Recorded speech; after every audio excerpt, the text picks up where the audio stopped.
Tuhan itu melarang dengan keras. Jangan kamu khawatir, seperti dikasih tanda seru berkali-kali. Karena kecenderungan kita itu selalu mengkhawatirkan segala sesuatu. Tuhan bilang, kalau kamu mau menyembah aku dengan benar, dalam roh dan kebenaran pula, kamu tidak boleh overthinking.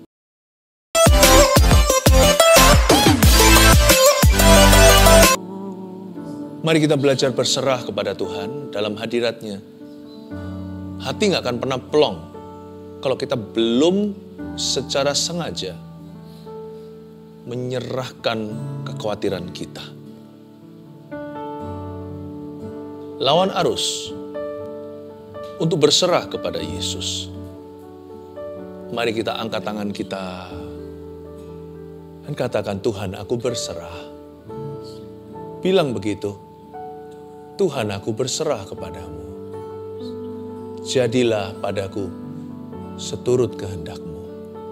Terima kasih Tuhan. Sampaikan sabda-Mu, beritakan firman-Mu, ajari kami. Ajari kami seni beriman. Dan ambil setiap roh kecemasan dari dalam diri kami. Supaya kami bebas, supaya kami bahagia karena Tuhan. Terima kasih Tuhan. Di dalam nama Yesus. Haleluya. Sembunyikan hamba balik salib-Mu selalu. Amin. Praise the Lord. Puji Tuhan. Saya merasakan ada banyak orang dibelenggu dengan roh kecemasan. Bukan roh jahat, tetapi itu sebuah patron pikiran. Karena itu saya berikan judul hari ini. Judulnya agak keras karena ada kata bertobat di dalamnya, tapi memang sungguhan. Overthinking itu dosa. Itu bukan sifat. Bertobat dari overthinking. Matius 6 ayat 25-34. Ini adalah ayat-ayat yang banyak orang Kristen sudah tahu, anak-anak Tuhan tidak asing lagi. Jangan kamu khawatir itu. Coba saya bacakan dulu ayat 25 sampai ayat 34, oke? Karena itu aku berkata kepadamu, janganlah khawatir akan hidupmu, akan apa yang hendak kamu makan atau minum, dan janganlah khawatir pula akan tubuhmu, akan apa yang hendak kamu pakai. Bukankah hidup itu lebih penting daripada makanan, dan tubuh itu lebih penting daripada pakaian? Pandanglah burung-burung di langit yang tidak menabur dan tidak menuai, dan tidak mengumpulkan bekal dalam lumbung, namun diberi makan oleh Bapamu yang di sorga. Bukankah kamu jauh melebihi burung-burung itu? Siapakah di antara kamu yang karena kekhawatirannya dapat menambahkan sehasta saja pada jalan hidupnya? Dan mengapa kamu khawatir akan pakaian? Perhatikanlah bunga bakung di ladang yang tumbuh tanpa bekerja, tanpa memintal. Namun aku berkata kepadamu, Salomo dalam segala kemegahannya pun tidak berpakaian seindah salah satu dari bunga itu. Jadi jika demikian Allah mendandani rumput di ladang, dan yang hari ini ada besok dibuang ke dalam api, tidakkah Ia akan terlebih lagi mendandani kamu, hai orang-orang yang kurang percaya? Sebab itu janganlah kamu khawatir dan berkata, apakah yang akan kami makan? Apakah yang akan kami minum? Apakah yang akan kami pakai? Semua itu dicari bangsa-bangsa yang tidak mengenal Allah. Akan tetapi Bapamu yang di sorga tahu bahwa kamu memerlukan semuanya itu. Tapi carilah dahulu kerajaan Allah dan kebenarannya, maka semuanya itu akan ditambahkan kepadamu. Sebab itu janganlah kamu khawatir akan hari besok, karena hari besok mempunyai kesusahannya sendiri.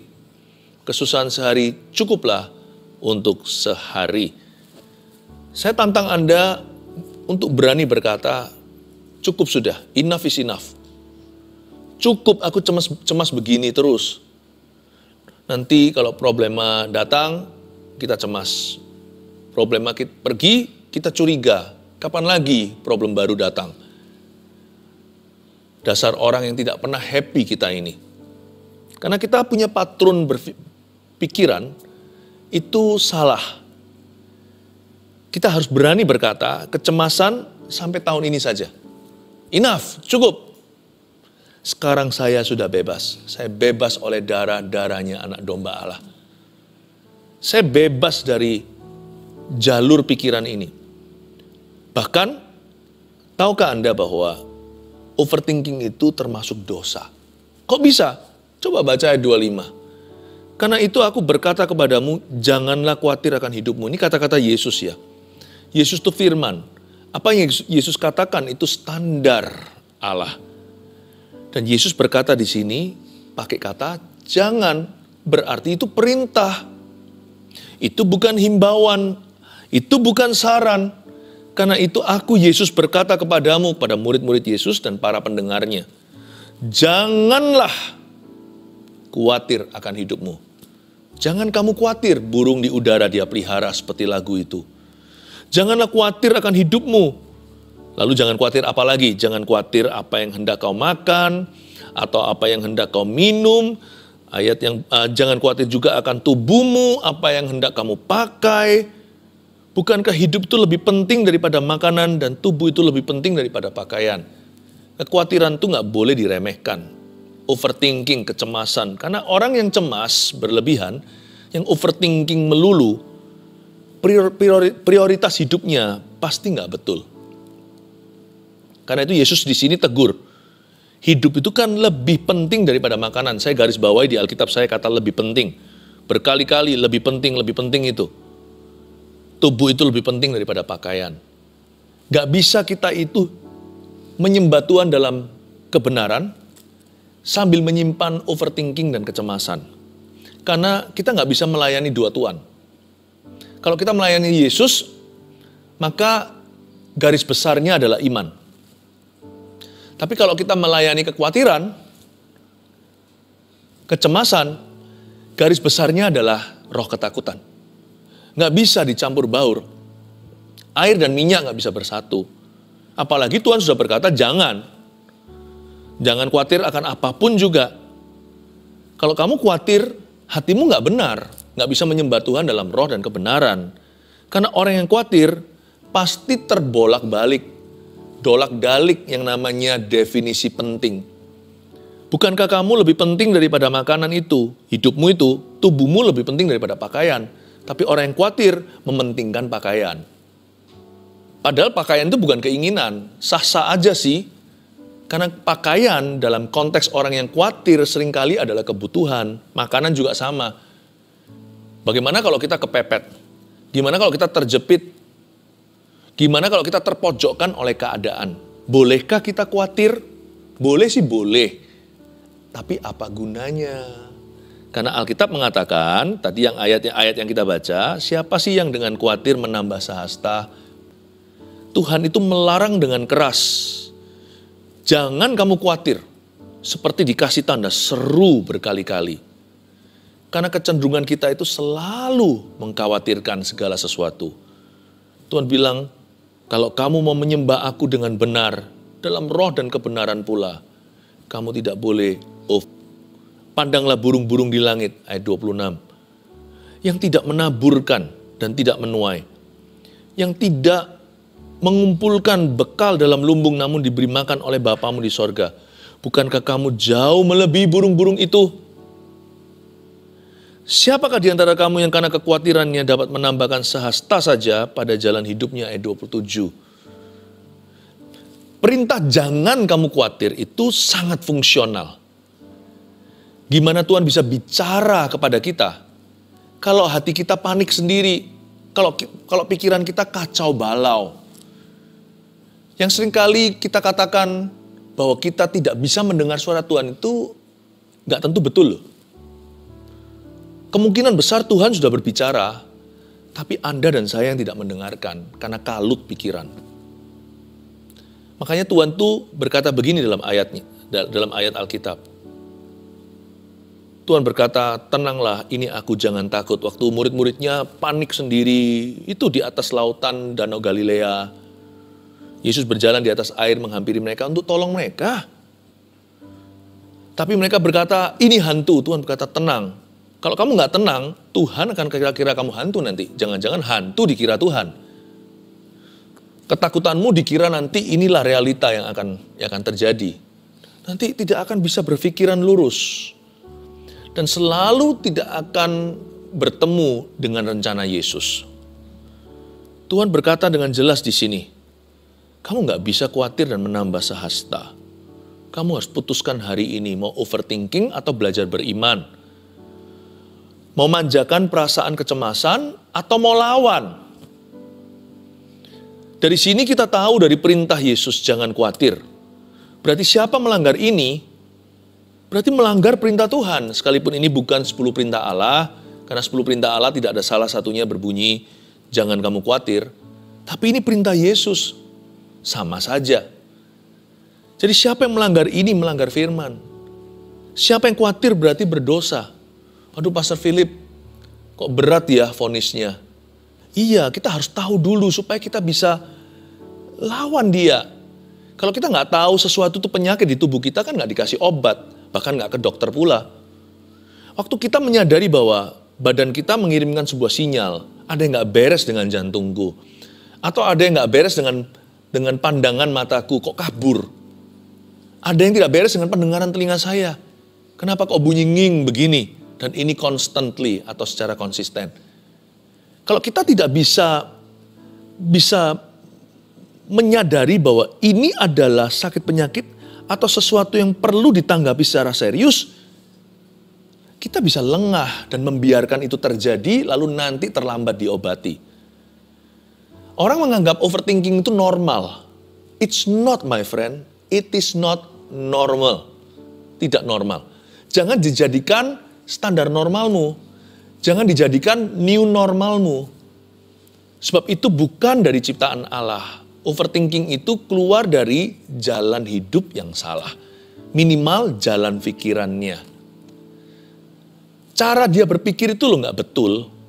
Disitulah akhirnya roh jahat menjajah. Bukan kesurupan memang, tapi seperti ditindih. Orang ditindih waktu tidur ya kan? Ada yang ngalami begitu. Ini ditindih waktu bangun. Hatinya itu ditekan. Seperti ada kuasa kegelapan yang menekanmu 24 jam sehari, 7 hari seminggu. Ini nggak betul. Dan Tuhan sangat-sangat tegas soal kekhawatiran. Dia nggak pakai kalimat begini.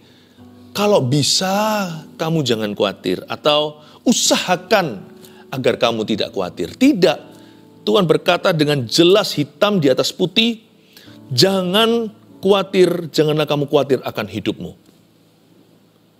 Kenapa? Karena Tuhan tahu di ayat yang kita baca tadi tentang menambah sehasta, barang siapa khawatir, itu bukan hanya merugikan orang lain, dia juga merugikan dirinya. Orang yang khawatiran itu nanti tidak berguna kok bagi masyarakat, karena dia jadi beban. Dia jadi beban tambahan orang lain, dia nggak bisa angkat beban siapa-siapa. Orang yang khawatir juga melukai dirinya. Berbagai macam stres dan depresi pun bisa terjadi. Macam-macam penyakit bisa pula timbul karena alasan psikis. Belum lagi hal-hal bukan hanya penyakit jasmani. Belum lagi sifat orang itu berubah. Coba lihat orang yang khawatir selalu gelisah, selalu bad mood. Ya kan? Dia punya perasaan hati itu selalu kacau. Lihat nanti, tutur katanya pun banyak salah. Banyak melukai sini sana. Gampang emosi, mudah disulut amarah.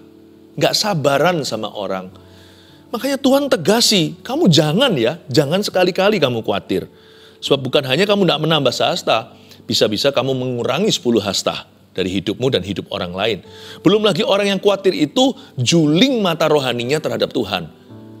Apa yang Tuhan utamakan di hidupnya, dia anggap remeh dan gampang. Karena dia khawatirkan perkara-perkara yang tidak utama, bukan perkara-perkara yang paling penting di mata Allah. Jadi akhirnya dia nggak sepakat sama Tuhan bagaimana bisa dapat berkat. Jangan minta diberkati Tuhan kalau kita nggak sepakat. Tuhan jangan dipaksa turun di level kita.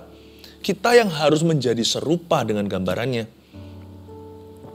Orang yang khawatir itu tidak akan bisa melihat Tuhan dengan cara yang benar. Akhirnya merugikan apa? Merugikan hubungan dia dengan Sang Juru Selamat. Merugikan hubungan kita dengan Tuhan kita. Makanya Tuhan berkata, ini toksik ini. Khawatir ini toksik. Khawatir ini racun rohani. Yang akhirnya juga sangat berpotensi meracuni kesehatan kita. Mana ada sih orang khawatir yang sehat? Nggak ada. Aduh pusing terus. Sakit-sakitan. Saya minta kepada keluarga Saat Teduh untuk mengerti dan menyadari bahwa ini bukan main-main. Jangan dianggap normal. Overthinking harus dilawan. Ayat 28. Dan mengapa kamu khawatir akan pakaian? Perhatikanlah bunga bakung di ladang yang tumbuh tanpa bekerja dan tanpa memintal. Ada kata perhatikan, saya suka kata perhatikan. Berarti ada sesuatu yang Anda dan saya harus tangkap nih, nggak bisa dipelajari. Ini bukan biologi, ini adalah pelajaran tentang Allah, pencipta kita. Perhatikanlah, suruh perhatikan. Namun aku berkata kepadamu, ayat 29, Salomo dalam segala kemegahannya pun tidak berpakaian seindah salah satu dari bunga itu. Jadi, jika demikian Allah mendandani rumput di ladang, yang hari ini ada dan besok dibuang dalam api, tidakkah ia akan terlebih lagi mendandani kamu, hai orang-orang yang kurang percaya? Disuruh perhatikan, tapi kelihatannya disuruh perhatikan bunga lah, disuruh perhatikan rumput lah, padahal enggak. Kalau kita baca dengan seksama, kita disuruh memperhatikan Allah. Kita bukan disuruh perhatikan ciptaannya, tapi penciptanya. Jadi jika demikian Allah mendandani rumput di ladang, yang hari ini ada dan besok dibuang, tidakkah ia akan terlebih lagi mendandani kamu, hai orang yang kurang percaya. Tuhan itu berkata begini, solusi khawatir itu satu sih, mengenal aku dan menangkap isi hatiku. Coba kalau kita diem aja 5 menit, daripada kita itu panik 5 jam, daripada kita itu khawatir 5 hari, daripada kita stres 5 minggu, daripada kita merugi 5 tahun, 5 menit aja, berhenti sejenak. Ingat kasihnya, ingat kebaikannya, dan anugerahnya, selamatkanku. Sebab kasihnya setinggi langit, kasih setia Allah Bapa kita, besar kasih Allah pada kita. Kalau kita mau ingat aja, kita mau memperhatikan Allah kita, dan kita berkata, Bapa ajari aku 1-2 hal tentang dirimu, tiap hari 1. Aku ingin menangkap isi hatimu. Jangan hanya membaca Alkitab demi sekedar demi untuk membaca dan menyelesaikannya. Tangkap hatinya Allah itu loh. Tangkap hatinya. Jangan jadi yes man semata-mata hanya melaksanakan perintah. Kita juga punya sih orang-orang seperti itu dalam hidup kita ya kan. Baik sih, saya bersyukur untuk semua tipe orang. Tapi ada orang-orang yang hanya melakukan perintah. Tapi nggak pernah ngerti-ngerti hati kita. Jadi bayangkan kalau suatu hari perintah belum diberikan. Orang itu bengong nggak tahu mau lakukan apa. Tapi lihat, sahabat selalu tahu isi hati sahabatnya. Anak biasanya tahu isi hati orang tuanya. Suami istri saling mengenal isi hatinya. Jadi bahkan tidak perlu main perintah, kita udah ngerti kok. Papa kita maunya apa. Kita paham kok apa yang dia suka, apa yang dia tidak suka. Hati itu nangkep. Nangkapnya itu karena bertahun-tahun mengenal dia. Waktu kita bicara sama seseorang, kita bisa bilang, ini kalau papaku tahu pasti dia nggak suka nih. Atau ini kalau papa saya tahu nih, wah dia pasti happy nih. Kenapa kok cepet-cepet ambil konklusi? Kenal kan, meskipun kita harus konfirmasi. Jangan ambil keputusan sendiri kalau itu bukan wewenangmu. Tapi di hati kita tahu kok, orang lain hanya mereka, kira-kira gimana ya? Pak Bos, mau nggak ya proposal begini? Wah, ini papaku dari dulu suka yang begini. Tapi coba saya tanyakan papa saya ya. Atau sebaliknya, udah yang kayak beginian. Papa saya paling benci. Papa saya itu orangnya begini, titik. Lanjutkan sendiri. Nanti ya saya bawa ke papa untuk konfirmasi, kamu tanya dia sendiri aja. Tapi menurut saya, ya paham saya, pengenalan saya akan ayahku sendiri adalah yang beginian itu dia paling nggak suka. Karena ayah saya itu orangnya nggak begitu. Malah justru papa saya itu orangnya begini. Kok bisa ya? Hanya anak kan, pegawainya nggak bisa tahu kan. Atau orang tangan kanan yang bisa kenal. Disuruh perhatikanlah. Bukan rumput di ladang, bukan bunga di padang. Perhatikanlah Allah. Tidakkah ia akan terlebih lagi mendandani kamu? Kalau kita tahu isi hati wataknya Tuhan, Bapak itu tidak mikir investasi. Bayangin, itu bunga di padang dihiasi. rumput juga, hijaunya kayak begitu. Besoknya dia layu dan dibuang orang ke dalam api. Atau dia tersengat dengan sang surya matahari. Itu aja sehari saja, sehari aja. Satu siang aja untuk dinikmati, itu pun banyak orang gak menikmati dengan matanya karena hanya lalu lalang saja. Bapak kasih full house. Bukan karena Bapak berkata, apa ya returnnya ya? Apa kembaliannya untuk aku? Aku dapat apa dari ini? Bapak kalau memberkati itu gak pakai embel-embel. Kalau aku berkati kamu, nanti kamu harus melayani aku. Kalau aku berkati kamu harus memberi persembahan. Gak ada. Makanya saya juga gak pernah kok sama Tuhan itu kasih janji-janji, Tuhan kalau engkau berkati gini aku akan, saya jauhkan yang gitu-gituan. Karena saya kenal watak Bapak saya. Dengar baik-baik ya, Papa saya ya, Bapak rohani, Bapak saya di dalam sorga. Bapak segala roh, kata Ibrani. My Father in heaven. Orangnya gini, saya beritahu ya sekarang. Dia itu kalau memberi tanpa pamrih. Kasih ibu itu terinspirasi atau diambil dari kasih Bapa di sorga. Tak mau kembali, hanya memberi. Bapak itu kalau ngasih, meskipun cuma 1 hari, besok hangus, dia tetap memberikan yang terbaik. Karena memang itu sifatnya. Dia maha murah, bukan murahan, maha murah hati. Dia maha memberi. Nah kalau begitu kita punya Bapak, kenapa kita ketakutan? Kenapa kita overthinking seolah-olah Tuhan itu akan menjegurkan, seolah-olah Tuhan akan menceburkan, seolah-olah Tuhan itu akan melukai, seolah-olah Tuhan itu akan merugikan, seolah-olah Tuhan itu hendak mengambil sesuatu, seolah-olah Tuhan itu jual mahal, seolah-olah Tuhan itu lebih senang bilang tidak sama kita, supaya mendidik kita daripada berkata iya dan memanjakan kita. Tuhan tidak pernah memanjakan, I know. Tapi jangan pakai alasan mendidik. Dia adalah pendidik yang paling tinggi. Berarti dia jahat. Berarti dia itu keras.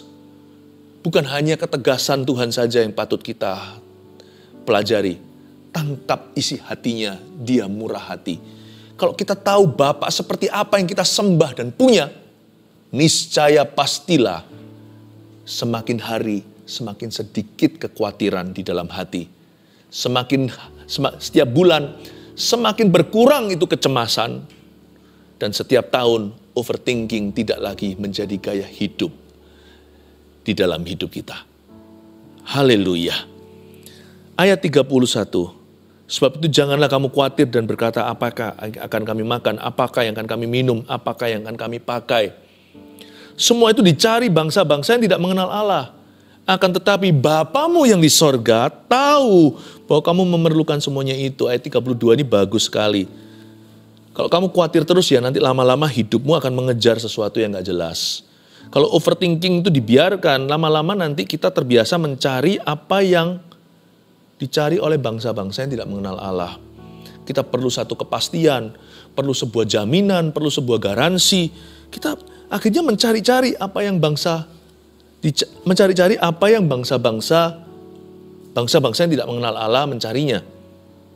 Akan tetapi Bapamu yang di sorga, lihat pandang dia. Kita punya Bapa seperti itu yang kita sembah dan punya. Wow, bukankah kalau kita punya Bapa yang demikian, overthinking gak punya tempat dalam jiwa kita. Diganti apa ya overthinking anaknya ya? Diganti rasa syukur gimana? Diganti pengakuan iman bagaimana? Lebih baik bukan? Gak ada ruang, gak ada tempat. Hatiku full house, hatiku full praise, hatiku full faith, hatiku full thanksgiving, hatiku penuh dengan syukur dan pujian. Seperti lagu hatiku penuh nyanyian, hatiku penuh nyanyian, hatiku penuh dengan pujian. Ayat 33, tapi carilah dahulu kerajaan Allah dan kebenarannya, maka semuanya itu akan ditambahkan kepadamu. Di sini aktivitasnya. Ini juga bicara tentang memiliki visi yang lebih tinggi tentunya. Janganlah hidupmu seputar hanya sekedar mengumpulkan barang-barang yang fana. Tetapi carilah dahulu kerajaan Allah dan kebenarannya, ini juga berarti mengisi hidup dengan aktivitas yang membangun kekekalan. Sebab itu janganlah kamu khawatir akan hari besok. Nah, jadi make sense. Kalau isi hidup kita tuh diisi sama kerajaan sorga, kita jadi punya ruang yang lebih sedikit untuk khawatir akan hari besok. Kenapa? Karena pikiran kita sibuk. Karena hati kita fokus kepada sesuatu yang jauh lebih tinggi daripada perkara-perkara duniawi. Otomatis lebih mudah untuk menggenapi perintah ini. Jangan kamu khawatir akan hari besok, karena hari besok mempunyai kesusahannya sendiri. Kesusahan sehari cukuplah untuk sehari. Tapi setiap hari, tolong hidupmu dan hidupku diisi dengan perkara-perkara yang bernilai kekal dan sorgawi. Di samping kita bekerja, melakukan tugas kita, mahasiswa kuliah, ibu rumah tangga, rawat rumahnya, pengusaha bekerja, seorang karyawan di perusahaannya. Memang kita harus lakukan tugas kita. Tapi hati kita, pikiran kita harus diisi dengan kerajaan Allah serta kebenaran. Dengan demikian lebih gampang untuk kita itu tidak terbuai oleh kekhawatiran. Kekhawatiran akan hari besok, karena besok kita ada perencanaan, ya kan? Saya tiap malam selalu lihat di agenda saya punya agenda manual. Besok apa aja tugas saya? Wah, biasanya terbeberkan penuh dari atas ke bawah, dari kiri ke kanan. Harus begini, harus begitu. Nggak terlalu banyak ruang gitu untuk saya itu ngelamun lalu mikirkan yang enggak, khawatir akan hari besok. Kekhawatiran yang notabene tidak akan terjadi dalam kehidupan kita. Tahukah sebagian besar ketakutan manusia itu tidak akan terjadi? Jangan kamu khawatir akan hari besok. Jangan kasih ruangan, jangan kasih tempat tumpu tuh setan. Jangan kasih jalan untuk roh ketakutan. Kalau kita ke depan itu ada rencana, semua ada planning. Kita patut membuat perencanaan. Kalau kita tidak berencana berarti kita rencana untuk gagal, ya kan? Jangan kamu khawatir akan hari besok. Kalau agendamu diisi dengan kerajaan Allah dan kebenarannya, maka lebih gampang kita itu untuk tenang. Kesusahan sehari cukuplah untuk sehari. Daripada orang yang nganggur pikiran, letih lelah dan letih lesu sendiri. Daripada begitu, mendingan otak ini diisi dengan hal-hal yang penting, yang perlu, yang membangun, lalu belajar serahkan sisanya kepada Tuhan. Saya ngerti suatu hari kita boleh punya rencana. Suatu hari kita semua akan punya hari terakhir kita hidup di dunia. Kalau Tuhan belum datang loh ya. Meskipun kalau suatu hari itu adalah hari terakhirku, percayalah, saya tetap akan buat rencana untuk tahun depan. Karena kita tidak tahu hari kapan kita akan dipanggilnya. Tapi kita tahu hari ini adalah tugas kita untuk mengisinya. Dan kita harus mengisi hari ini dengan perencanaan yang baik untuk hari esok. Kalau kita bisa menangkap ini, kita akan menang atas overthinking. Saya kasih rangkuman summary. Demikianlah kesimpulan dari apa yang diajarkan oleh firman ini. Bertobat dari overthinking nomor 1. Sadari bahwa jangan khawatir itu adalah sebuah perintah. Nah, kita sekarang baru menyadarinya. Iya ya, itu perintah. Waduh, selama ini aku kira itu pergumulan. Berarti gimana Pastor Philip? Saya harus apa? Harus tegas. Harus tengking. Harus lawan arus. Yes, lawan arus. Berbahasa roh, berbahasa lidah. Kalau sudah dikaruniai oleh Tuhan, karunia Pentakosta. Pakai itu untuk membangun manusia rohmu. Bukankah ditulis di Perjanjian Baru? Bangunlah dirimu di atas dasar imanmu yang kudus dengan berdoa di dalam roh. Berdoalah dalam roh. Dan bangunlah dirimu di atas dasar imanmu yang kudus itu. Baca firman.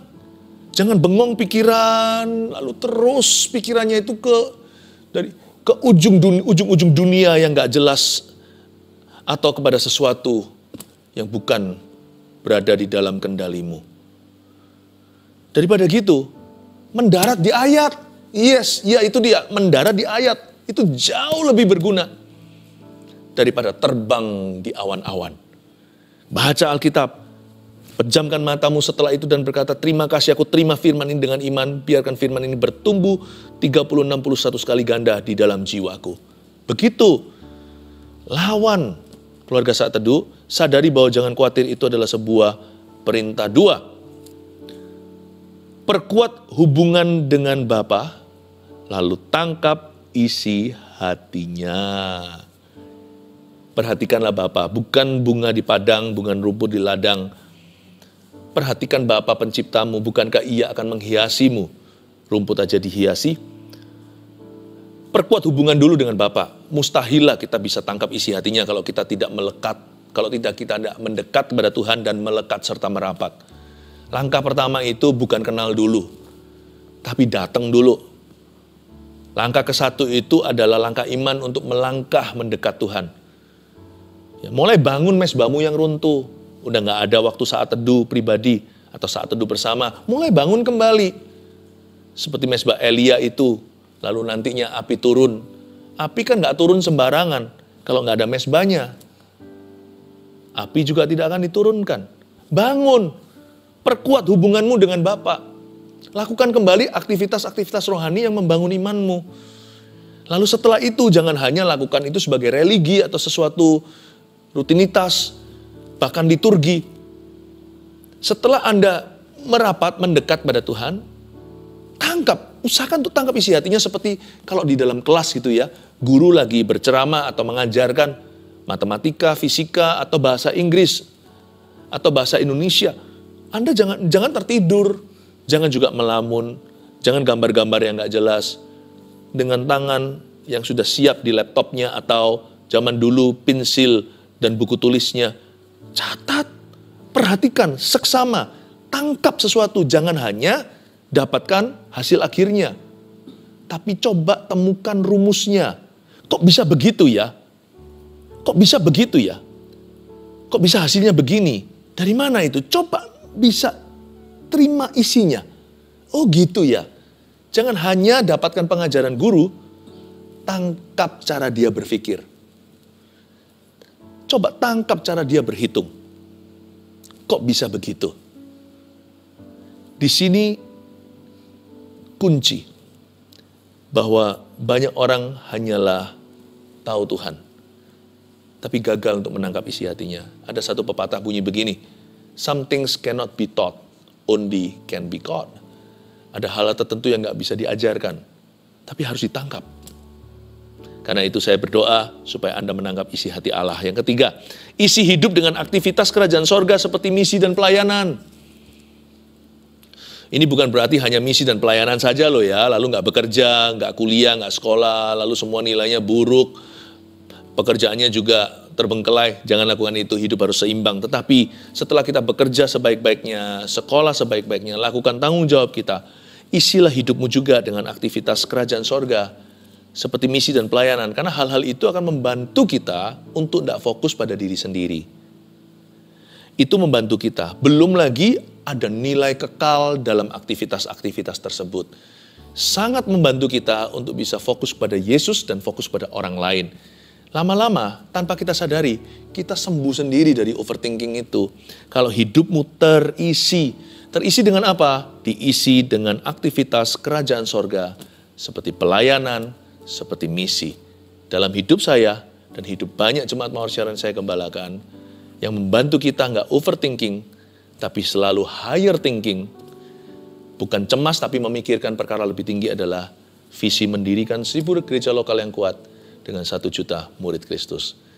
Kita hidup untuk itu. Dan karena itu kita tidak pernah fokus kepada perkara-perkara yang sementara. I pray, saya berdoa Anda menang dari overthinking. Haleluya. Ya.